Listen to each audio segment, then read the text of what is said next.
Hello friends, आज का हमारा टॉपिक है पब्लिक फाइनेंस के under public depth. Public depth क्या होता है? पब्लिक डेप्थ होता है इट गवर्नमेंट लोन होता है जो गवर्नमेंट द्वारा लिया जाता है विद इन द कंट्री या outside the country. Loan raised by government within और outside the country. Government loan क्यों लेती है? जब उसके खर्चे ज़्यादा बढ़ जाते हैं और जो रेवेन्यू है वो कम हो जाती है, तो उन दोनों में बैलेंस बनाने के लिए, वो मीट आउट करने के लिए उसको जो है लोन लेना पड़ता है। और गवर्नमेंट द्वारा लिया गया लोन को हम पब्लिक डेप्थ के नाम से जानते हैं। अब डिफरेंस क्या है कि पब्लिक डेप्थ और प्राइवेट डेप्थ क्या डिफरेंस है इनमें? मेन पहला है पावर ऑफ कंपल्शन। गवर्नमेंट जो है वो कंपल्शन डाल सकती है अपनी पब्लिक के ऊपर कि आप हमको पैसा दीजिएगा। जैसे कि कुछ इमरजेंसी के टाइम हो जाते हैं, वॉर हो गया, फ्लड आ गई। अभी आपके सामने केदारनाथ में एक बहुत बड़ी त्रासदी हुई थी, उसमें जो है पैसे की ज़रूरत पड़ी। वहाँ पे सारी फैसिलिटीज़ जो हैं अस्त व्यस्त हो गई थी, ख़राब हो गई थी, तो उस सबको मीट आउट करने के लिए सरकार को पैसे की ज़रूरत पड़ी। तो आपने देखा होगा कि सभी कर्मचारी, चाहे वो प्राइवेट सेक्टर के हैं चाहे वो पब्लिक सेक्टर के हैं, उन्हें अपना पैसा वहाँ पे कटवाना पड़ा उनकी मदद के तौर पे। तो पब्लिक डेप्थ में कंपलसरी होता है सबको देना, वो इम्पोज कर देता है, कंपल्शन लगा देता है। जबकि जो प्राइवेट डेप्थ होता है, कोई इंडिविजुअल उसे कंपलसरी नहीं बना सकता, उस पर फोर्स नहीं कर सकता कि आप हमें पैसा दीजिएगा उधार। Second point, period of borrowing. सरकार जो है लंबे समय तक के लिए एक उधार ले सकती है, लेकिन जो प्राइवेट लोग होते हैं, प्राइवेट इंस्टीट्यूशंस हैं, वो लंबे समय के उधार नहीं ले सकते, उन्हें शॉर्ट टाइम पीरियड मिलता है। तीसरा difference, purpose of depth. Purpose of depth जो होता है वो प्रोडक्टिव भी हो सकता है और नॉन प्रोडक्टिव भी हो सकता है, लेकिन इसे ध्यान से समझने की कोशिश कीजिएगा। जो पब्लिक डेप्थ है, जो सरकारी उधार है, वो हमेशा प्रोडक्टिव पर्पस के लिए होता है। वो आपसे उधार लेके आप ही के वेलफेयर प्रोग्राम में पैसा खर्च करती है, इसीलिए उसे उधार लिया जाता है और पब्लिक डेप्थ कहते हैं। जबकि कोई इंडिविजुअल प्राइवेट पर्सन उधार ले रहा है तो उसका पर्पस प्रोडक्टिव भी हो सकता है, वो आपको कुछ बना के दे दे, आपके लिए कुछ वेलफेयर कल्याणकारी कुछ ऐसे प्रोग्राम में, प्रोजेक्ट में पैसा लगा दे। और नॉन प्रोडक्टिव भी हो सकता है, वो सिर्फ अपने फायदे के लिए पैसा ले रहा है, अपनी ग्रोथ के लिए ले रहा है, अपने प्रॉफिट मोटिव के लिए ले रहा है। Fourth comes the sources. अब जो सरकारी है वो उनके पास बहुत सारी सोर्सेज हैं, वो इंटरनली एक कंट्री के अंदर से भी पैसा ले सकती है और ज़रूरत पड़ने पे वो दूसरे देशों से भी पैसा उधार ले सकती है। जबकि प्राइवेट व्यक्ति अपने इंटरनल सोर्स से ही पैसा उधार ले सकता है, वो बाहर से कहीं से नहीं ले सकता। Welfare activities. वेलफेयर एक्टिविटीज के माध्यम से जो पब्लिक उधार ले रही है, जो सरकार उधार ले रही है, वो समाज के कल्याण हेतु पैसे को खर्च करती है, जिसका रिटर्न कहीं ना कहीं हमारी ग्रोथ के लिए, हमारा स्टैंडर्ड ऑफ लिविंग बढ़ जाता है, उसके लिए होता है। जबकि जो प्राइवेट व्यक्ति उधार ले रहा है वो समाज के लिए इतना अपने आप को रिस्पॉन्सिबल नहीं दिखा रहा, वो अपने ग्रोथ के लिए, अपने पर्सनल रीजन के लिए पैसा लेता है, अपने खुद के वेलफेयर के लिए पैसा लेता है, ना कि समाज कल्याण के लिए। रीपेमेंट।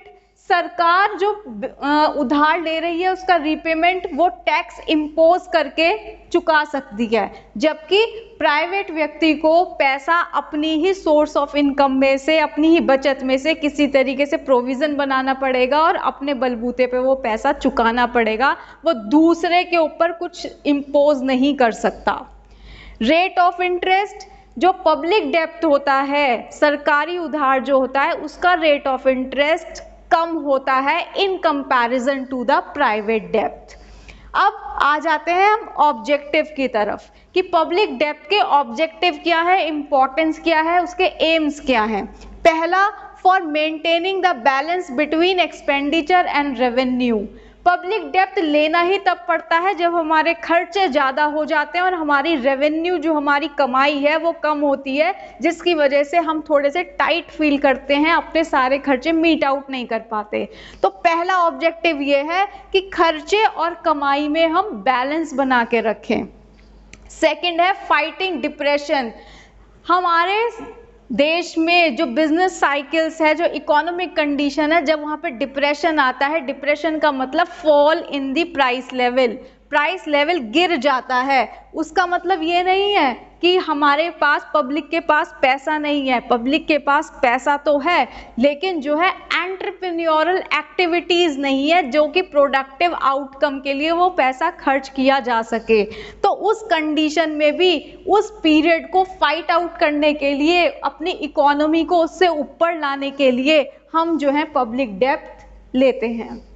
थर्ड है फाइनेंसिंग इकोनॉमिक डेवलपमेंट। हमें इकोनॉमिक डेवलपमेंट की बहुत ज़रूरत पड़ती है, हमें अपनी इकोनॉमी को डेवलप्ड बनाना है।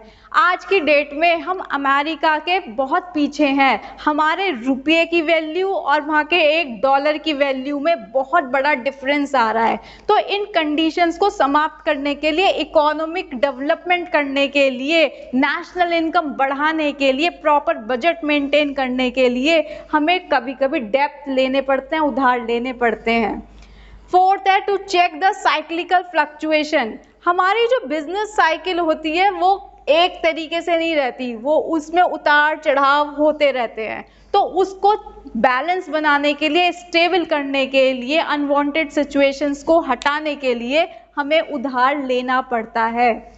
नेक्स्ट है वॉर फाइनेंस। कुछ एमरजेंसीज होती हैं, कुछ नेचुरल कैलामिटीज होती हैं जो हमारे हाथ में नहीं है, जैसे सर्कमस्टांसेस हमारे सामने आते हैं, उनको मीट आउट करने के लिए भी हमें उधार लेने पड़ते हैं। कहीं बाढ़ आ गई है, कहीं युद्ध शुरू हो गया है, तो उस चीज़ को ख़त्म करने के लिए, उस चीज़ से अपने आप को बचा के निकालने के लिए हमें जो है उधार लेना पड़ जाता है।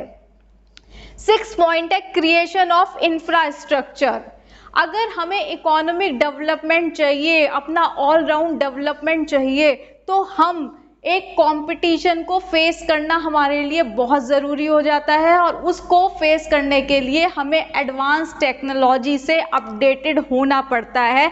तो रिसर्च एंड डेवलपमेंट प्रोग्राम में हमें पैसा खर्च करना पड़ता है, और तभी हम सारी बेसिक नीड्स और एडवांसमेंट की ओर बढ़ सकते हैं, सारी अपनी नीड्स को पूरा करके, जिसके लिए हमें पैसे की ज़रूरत होती है और हमें इन प्रोग्राम्स में इन्वेस्ट करना पड़ता है। वो हम काफ़ी कुछ जो है पब्लिक डेब्ट के माध्यम से पूरा करते हैं। Next come sources.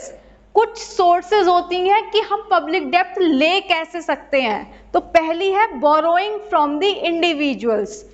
सरकार जो है वो एक ओपन ऑफर दे देती है कि जो लोग अपना पैसा देना चाहते हैं वो बॉन्ड्स वगैरह ले सकते हैं, सरकारी बॉन्ड्स वगैरह ले सकते हैं। तो उसने हर व्यक्ति के लिए एक खुला प्रस्ताव रखा हुआ है कि सरकार को पैसे की ज़रूरत है, तो आप सरकार को पैसा अगर डोनेट करना चाहते हैं तो आपको यहाँ पे रिबेट वगैरह मिलेंगी, डिडक्शंस हैं, हमारे इनकम टैक्स में ऐसी प्रोविजंस हैं। तो उस केस में आप इंडिविजुअल से भी ले सकते हैं। जो कि कैपिटलिस्टिक लोग हैं, जो बहुत पूंजीपति लोग हैं, वो अपनी इच्छा से सरकार को डोनेट भी कर देते हैं to meet out the problems challenging the economic development. Next है borrowing from non banking institutions. हम नॉन बैंकिंग इंस्टीट्यूशन से भी पैसा उधार ले लेते हैं, जैसे कि इंश्योरेंस कंपनीज हैं, ट्रस्ट हैं, वो भी अपनी मर्जी से काफ़ी हद तक गवर्नमेंट की हेल्प करती है, उनके एक्सपेंडिचर को मीट आउट करने के लिए सरकार उनसे बोरो कर लेती है। थर्ड पॉइंट है बोरोइंग फ्रॉम कमर्शियल बैंक। जो कमर्शियल बैंक होते हैं उनको भी क्रेडिट क्रिएट किया जाता है और उनको एक कैश रिजर्व बना के रखना पड़ता है। अगर हम क्रेडिट क्रिएट करने के लिए कैश रिजर्व को थोड़ा सा इंक्रीज कर दें तो उससे भी सरकार के पास पैसा पहुंच जाता है और वो उसे उधार के तौर पे रिजर्व को यूज कर लेती है और अपने काम पूरा कर लेती है। फोर्थ पॉइंट है बोरोइंग फ्रॉम एक्सटर्नल सोर्सेज। हम अपने देश से बाहर भी कुछ संस्थाएं जो हैं फाइनेंशियल असिस्टेंट देती हैं हमको, जैसे इंडियन मॉनेटरी फंड हो गया, industrial bank of rural development हो गया, तो रिकंस्ट्रक्शन के लिए। तो ये जो है हमें कहीं ना कहीं फाइनेंशियल असिस्टेंस भी देता है, हमें एडवाइस भी देता है और अपनी इंटेलेक्चुअल कैपेसिटी को शेयर करके हमें काफ़ी हद तक ओवरकम करता है, हमारी प्रॉब्लम से हमें बाहर निकालने की मदद मिलती है। टाइप्स, अब पब्लिक डेब्ट्स जो है 4 टाइप्स के होते हैं। पहला है internal and external public debts. Internal जो कि कंट्री के अंदर से ही, लोगों से ही लिया जा रहा है। एक्सटर्नल जो कि दूसरे देशों से मदद ली जा रही है। Productive and unproductive. प्रोडक्टिव डेब्ट वो होते हैं जो एसेट्स और इनकम जनरेट करते हैं, जैसे सरकार ने डैम्स बना दिए, रेलवे में थोड़ा प्रोजेक्ट ले लिया, रेलवे में उसने पैसा खर्च कर दिया, तो जब उसने पैसा खर्च किया उसके बाद जो फैसिलिटी दे रही है उससे उसकी इनकम हो रही है और वो उस इनकम से उस उधार को चुका देती है। जबकि अनप्रोडक्टिव जो है वो होते हैं प्राइवेट के लिए।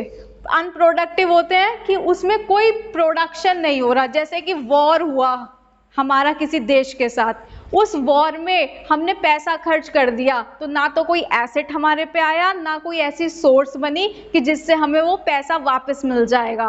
वो उस सिचुएशन को मीट आउट करने के लिए हमें खर्चा किया गया, उसके लिए वो उधार लिया गया था, तो वो हो गया आपका अनप्रोडक्टिव पब्लिक डेब्ट। थर्ड है कंपल्सरी एंड वॉलेंट्री। कंपल्सरी जैसा नाम से ही पता चल रहा है कि सरकार ने कंपल्सरी डेब्ट क्रिएट कर दिया है, ठीक है।